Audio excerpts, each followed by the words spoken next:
bismillaahi raxmaani raxiim. assalaamu calaykum waraxmatullaahi tacaala wabarakaatu. daawadayaal kusoo dhawaada wararka xogta cayaaraha oo gorahani oo kale aad ka daawataan. qodobada aynu idinkugu soo gudbin doonaan waxaa ka mid ah kooxda Manchester City oo ku guuleysatay koobka FA Cup-ka dalkaas Ingiriiska habeennimadii xalay ahayd. Cristiano Ronaldo oo ku guuleystay xidiga sanadka horyaalka Serie A dalka Talyaaniga. waxaa sidoo kale warkeena aynu idinkugu soo gudbin doonaa Zinedine Zidane oo u sheegay Pogba in ay markaasi u rumoobi doonto riyadiisa ah in Real Madrid uu ku biiro Arsenal oo welfarsaha aad ay u doondoonayso. qodobadaasi ayaa warkeena aad ku daawo doontaan, balse intaanan gudagelin waxaan idinka codsanaynaa inaad subscribe saartaan oo sii share garaysaan. aan ku bilownay kulan weyn oo markaa final ah koobka FA Cup-ka ayaa habeennimadii xalay garoonka Wembley ee xulka qaranka England waxaa isugu hor yimid labada kooxood ee Manchester City iyo Watford. kulankaasi ayaa waxa uu ku soo idlaaday 6-1 oo lagu adkaaday kooxda Watford. 6 gool ayaa kooxda kubadda cagta Manchester City waxa uu kala dhaliyay 3 gool oo Sterling dhaliyay iyo 2 gool oo David Silva dhaliyay iyo min 1 gool oo ay kala dhaliyeen De Bruyne iyo Gabriel Jesus. 6daasi gool ayaana loogu adkaaday kooxda Watford. waana kooxda Manchester City ayaa ku guuleysiga koobkaasi FA Cup-ka waxa uu noqonayaa kii 6aad oo ay ku guuleysato kooxda Manchester City.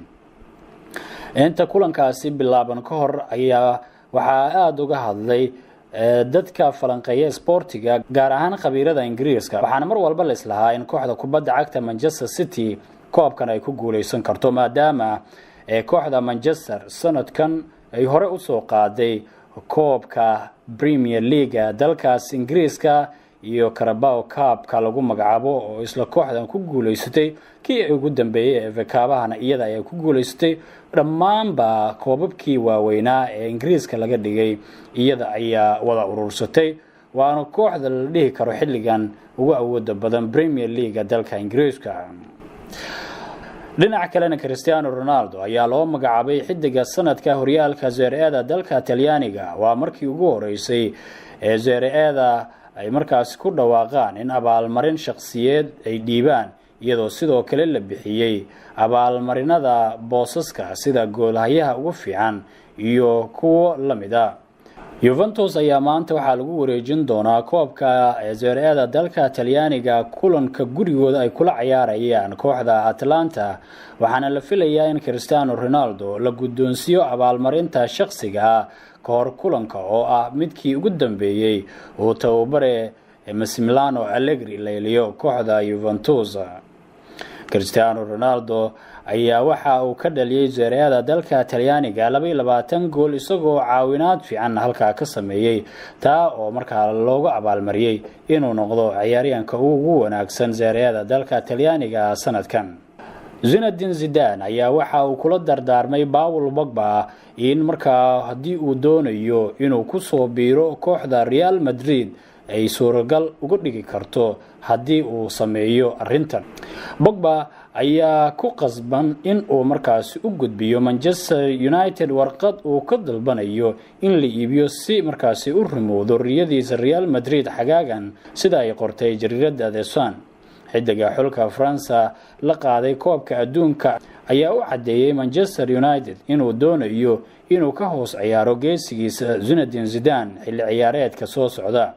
The Sun ayaa qortay in tababaraha Real Madrid Zidane in uu markaasi u sheegay xidiga qadka dhexe ee dalkaasi Faransiiska ee kooxda kubadda cagta Manchester United in haddii uu doonayo inuu ku soo biro kooxda Real Madrid marka hore uu si run ah ugu sheego Manchester United inuu doonayo in la fasaxo.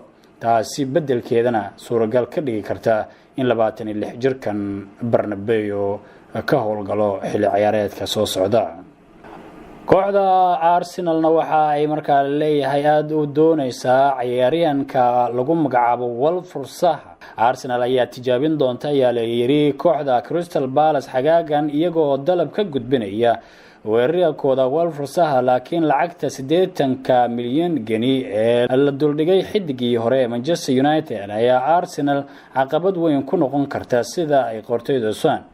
Palace ayaa doonaysa in lacag jaban ku fasaxdo 26 jirkan, laakiin lacagta uu heli doono tababare Unai Emery ayaa noqon doonta 40 milyan oo geni haddii uu ku guuleystaan inay u soo baxaan UEFA Champions League.